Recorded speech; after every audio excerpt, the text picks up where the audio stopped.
If I asked you, are you more interested in the past, in the present, or in the future?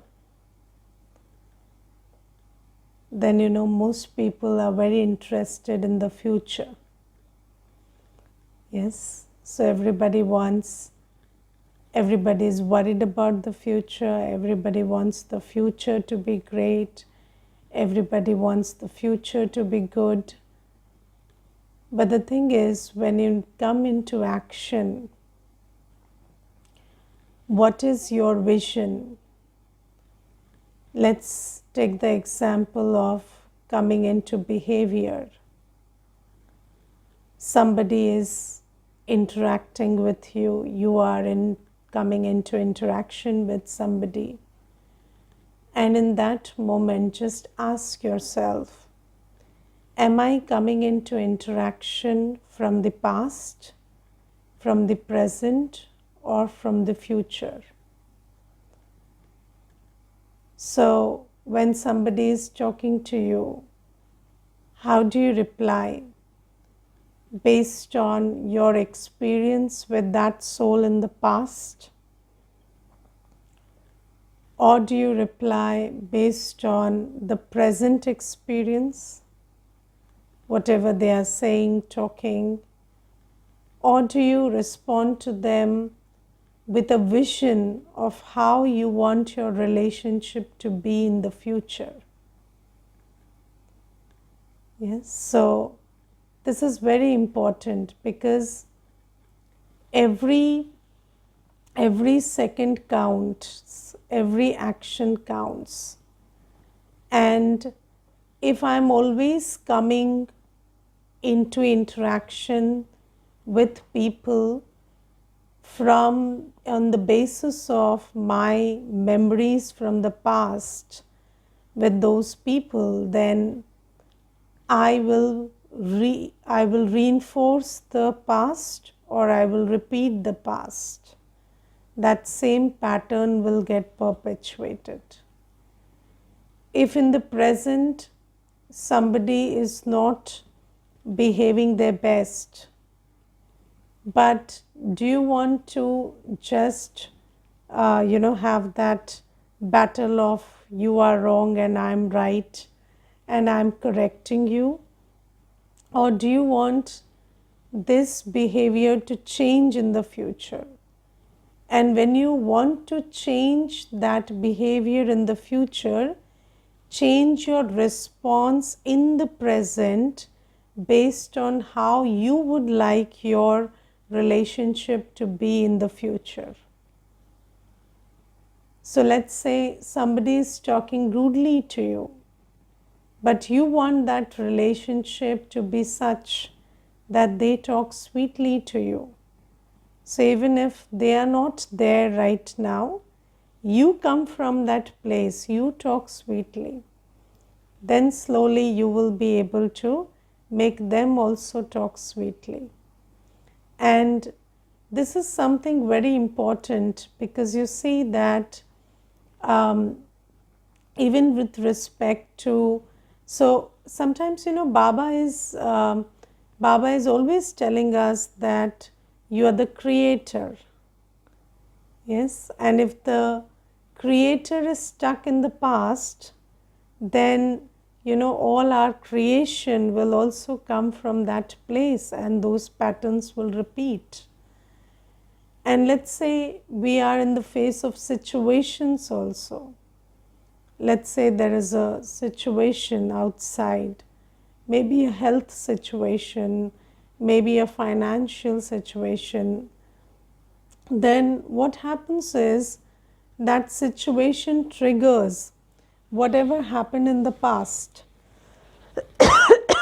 Yes, so let's say, back in the past you had a stomach ache and then that had escalated into something, and then today you have a stomach ache, and then those same memories will come back and you will start having thoughts about this will escalate into something. Or maybe in the past you didn't have any stomach ache, but today you have it for the first time, and then you are just responding to the pain that, this is bad and it doesn't look good. But how do you want it to pan out? You want it to be fine, right? So respond like everything is fine. Respond with a peaceful mind. Respond with a calm body, and then just do the needful in that state, and then it will move towards what you want it to be. So this is a very important thing, today in Amrit Vela, it was just coming to my mind. So I thought, maybe I should share this, that moment by moment, it is very important. Where are my responses coming from? So, even if you are in the face of sanskars of souls around you, you are facing a lot of sanskars, and it is really difficult right now. But do you want this difficulty to repeat itself, or do you want it to get easier and easier? So if you start entangling yourself, if you start, if you start, if you start engaging with their difficult sanskars, then you will start giving it power, and those same patterns will repeat.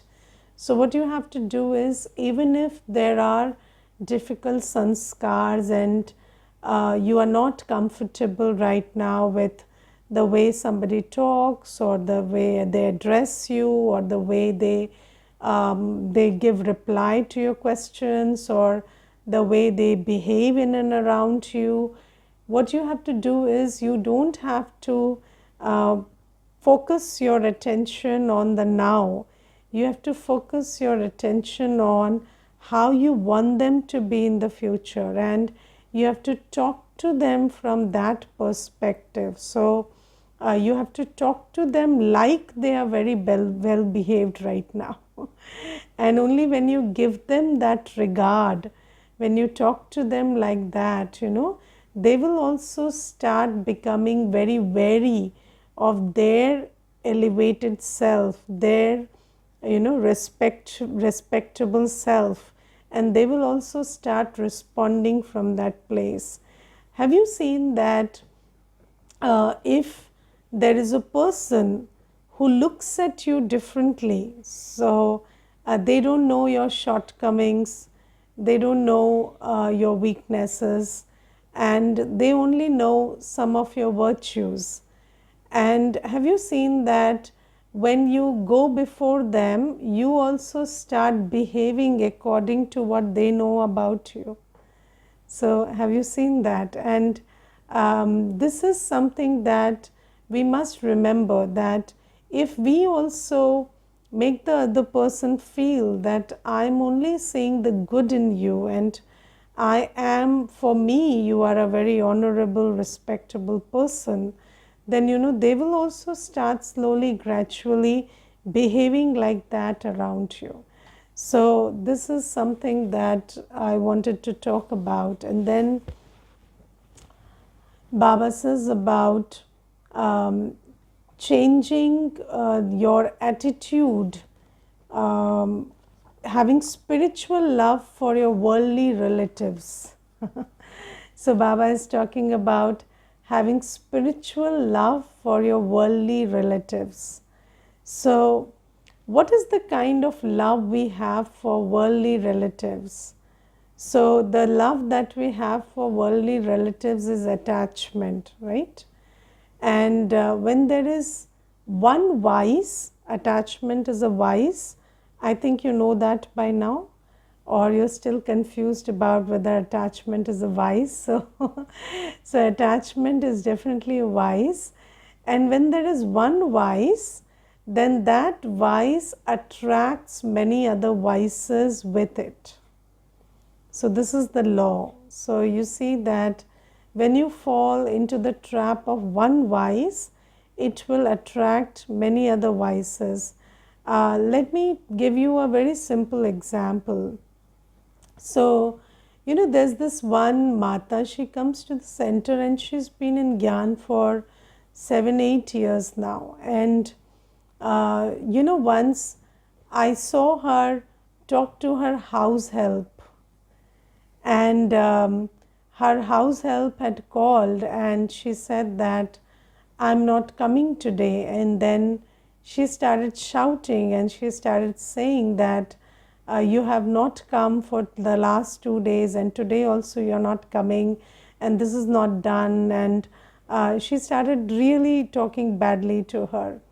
So I asked her, so because generally she's very polite, and she's not acting polite or something, but really that's her sanskar. She talks really politely and she's nice and loveful, but on that day I saw her shouting. So I asked her, and then she said, I don't know what happens, but with the house help I lose it, whenever she says I'm not coming. And one day she has not come, I didn't react. Second day she has not come, I didn't react. Third day again she is calling and saying I'm not coming today. So I just lose it with the house help. So she said, I also wanted to ask you, see, I didn't have the courage to admit I'm this bad, but Didi, you were watching, and I did not shut down the phone, and I just talked before you, and I was aware when I was talking in front of you, because I wanted you to see that, I'm like this in front of with her, and I really want to know what's wrong with me. Why do I lose it with her? So I told her, because you see, your sanskar of selfishness gets triggered. So, when you are generally you emerge that sanskar that I'm a giver, right? But with the house help, you think that she has to help me. She has to, she has to be there for me, and she has to take care of everything. And suddenly, when you are with the house help, your attitude switches. And when that switches, then your virtue of love sets back. Your virtue of love goes back, and then all the other vices will come, anger and disappointment, and everything will come, because you lose that virtue of love when that selfishness comes up. When you start seeing somebody not as a soul, not as an individual soul on a journey, but as your object, your object of gratification. They have to give you something you want. Then what has that become for you? That has become an object of gratification for you. And then a soul is reduced to an object. And when that soul is reduced to an object, you cannot behave respectfully and lovefully with that soul. And all other vices will come up. So you have to always understand that each one is a soul on their own journey. And the moment you feel that, this soul is on this planet for me, so, they've come to serve me, that's when the problem starts. That's when you start expecting and getting angry and disappointed and all of that. And you see, in worldly relationships, the problem is our attitude has been trained to be very selfish. So, in worldly relationships, there is attachment, and attachment means, why do you get attached to someone? Because they are the object to give what you are seeking, what you need. Yes, and then when that object is not behaving well, then you start losing it. Yes, and That is why, there's a lot of impatience in worldly relationships. There is no patience because you don't. So let's say, if you are a gardener and you plant a sapling, what do? You allow that sapling to develop and grow into itself, right? So you have to give it the environment and the nourishment, and then that sapling has to grow into what it's meant to grow into. So that's how it is designed. But what if you want the sapling to grow a certain way? Then what do? You start putting extra. You start putting, you start tampering with the natural flow of things. Similarly, what happens in relationships is you have a relationship with a soul, and that soul has its own journey, and that soul is supposed to develop into a certain, that soul is a unique source of light, and then that soul has its own unique journey and its unique qualities. But in a worldly relationship, you don't see that, and what you see is, this is mine and this has to behave like me, like I want it to behave. Yes, and then starts this thing called impatience. And let me tell you that if you want to help a sapling develop into a flower and a tree and a plant, then you have to be very patient with it. So have you have you heard that story about impatience, where there was this one person and one child, and he was watching a caterpillar change into a butterfly, and he was seeing that whole process of that creation of a butterfly. And then when that moment came, when the shell had to break and the butterfly had to come out, so he had so much attachment to that butterfly that the child thought, let me facilitate it. So let me just break the shell for the butterfly to come out. And the child's, in his innocence, he started to help the butterfly, and in that process the wings broke, because the wings find their strength when they struggle, when they struggle coming out from the shell. That's how they find their strength. But he tried to mess up with that process. So whenever there is attachment, wherever there is expectation, there is no patience, and you want to mess up with someone's journey, and you want to dictate someone's journey, and you want to be the one deciding even when they will take gyan or when they will reform themselves. So you want to hurry everything up, and that's how everything is lost. And I will tell you my experience with spiritual seva and patience. Spiritual seva, the seva of bringing a soul to realize who they are, who they belong to, and influencing the soul and inspiring the soul to take up the practice of Raj Yoga for themselves. This is an exercise of great patience.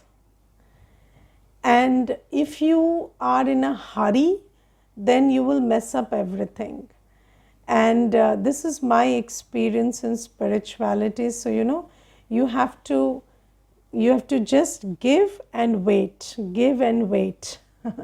That's how it goes. And I will tell you one experience. There was one brother, and he came into Gyan. He took the 7 days course, but he was not ready at that time.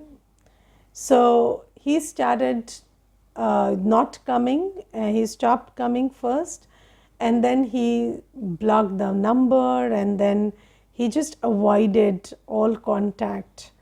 Why? Because not because of who you are, but because that's the level of discomfort he felt when he understood Gyan.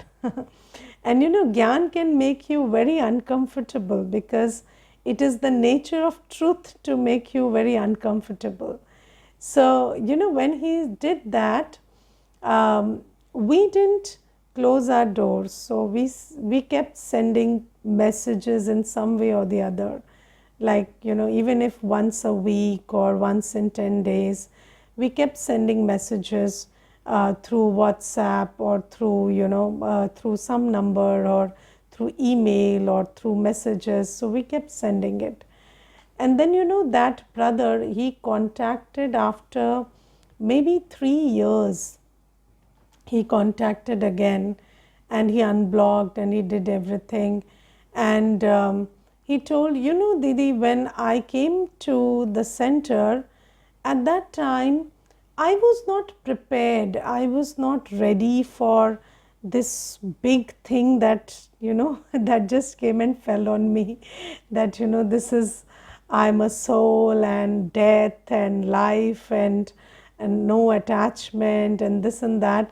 I was not ready and I couldn't take it. But because you people never stopped, so, when there's a message in your inbox and it's lying there for one day, you tend to read it. And then slowly, gradually, I started reading them and then I started thinking, and I came to the conclusion that however bitter it tastes, it is the truth. And maybe truth tastes like this in the beginning. So, this is how he contacted. But you see, in some cases, this is the kind of patience you have to have.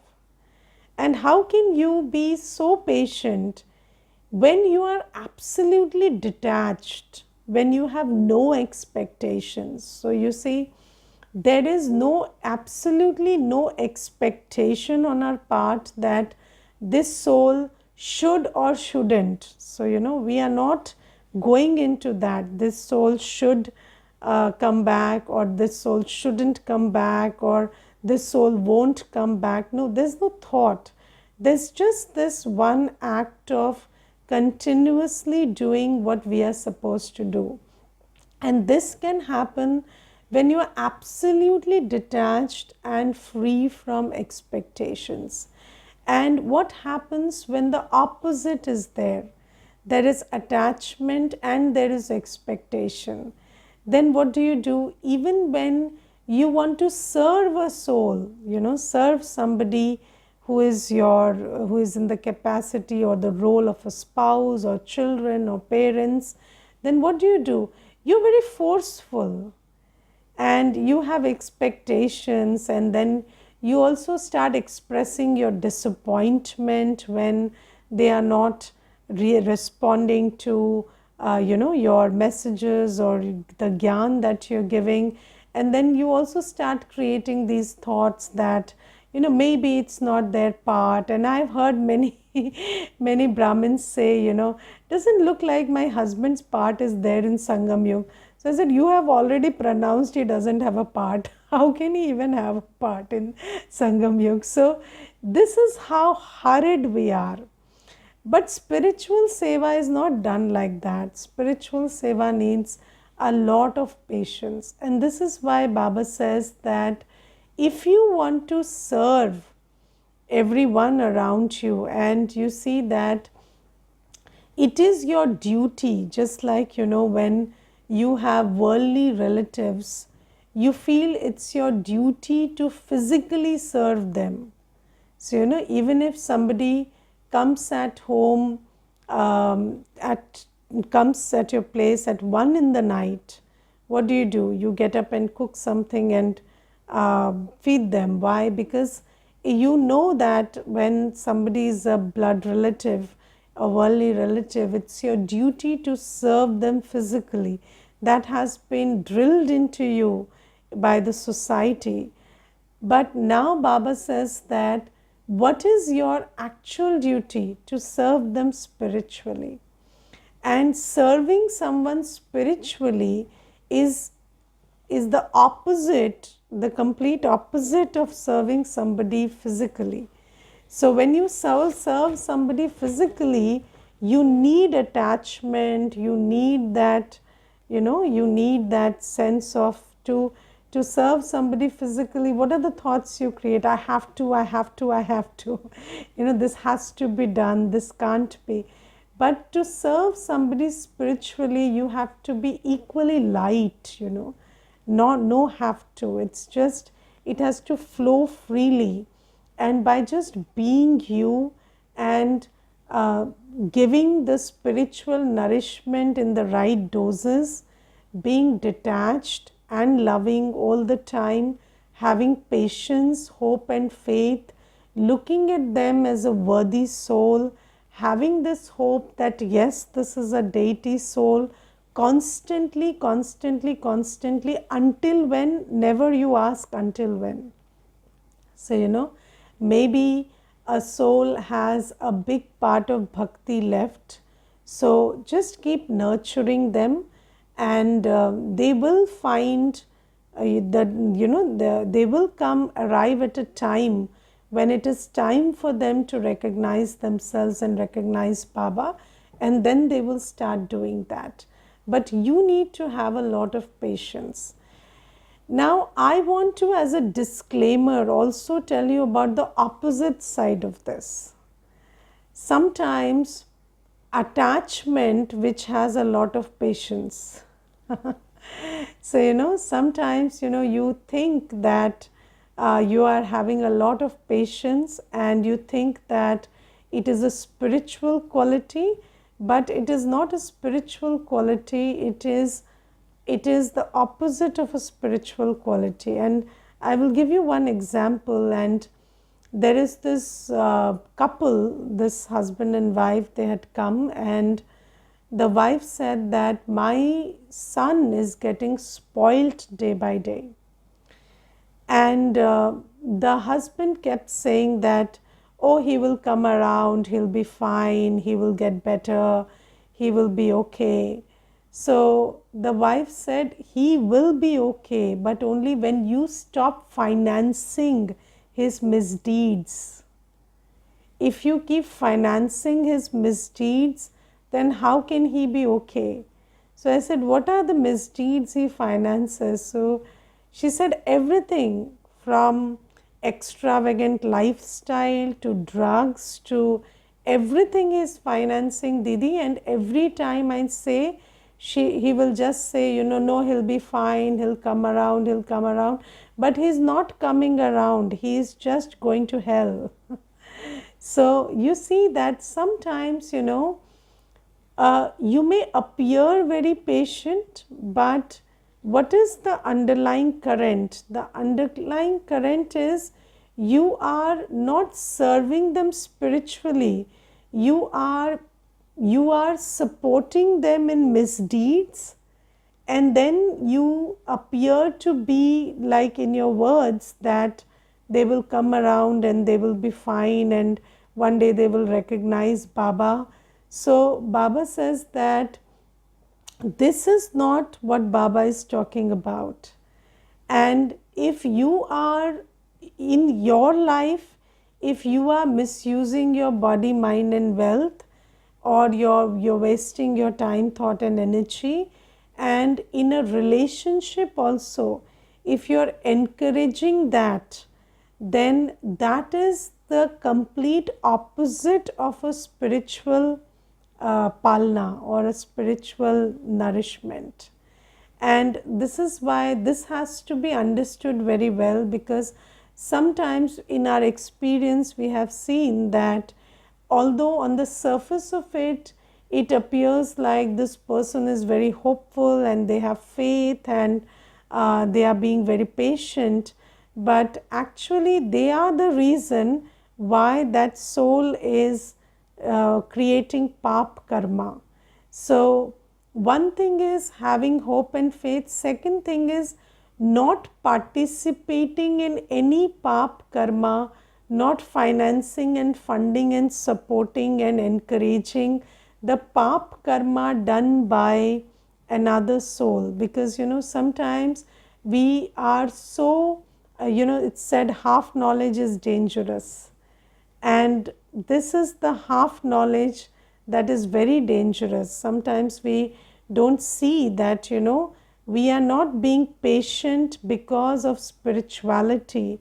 We are being patient because we have blind attachment. And that blind attachment is making us turn a blind eye to the sins of the one I'm attached to, or I'm not even able to see how they are being self-destructive and we are supporting that self-destructive nature. So what you can do is, you cannot stop anybody from being self-destructive, but at least you don't give your support to their self-destructive activities, and you hold that.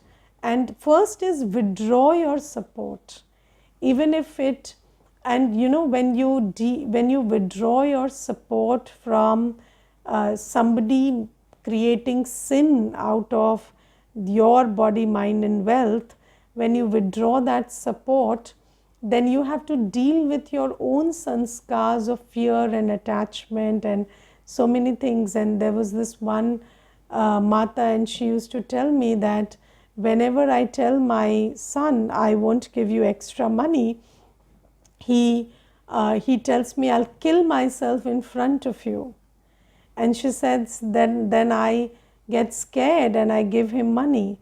So you see that, and she says I just have hope that he will get better one day. So I said, not if you keep financing him like this.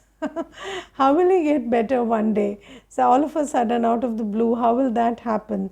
So you have to stop, you have to at least withdraw your support from the misdeeds or the pap karma that another one is creating, and you have to constantly and in a very modulated method, you have to keep giving them spiritual nourishment, and also in your heart hold that hope and faith and have patience, and then they will come around.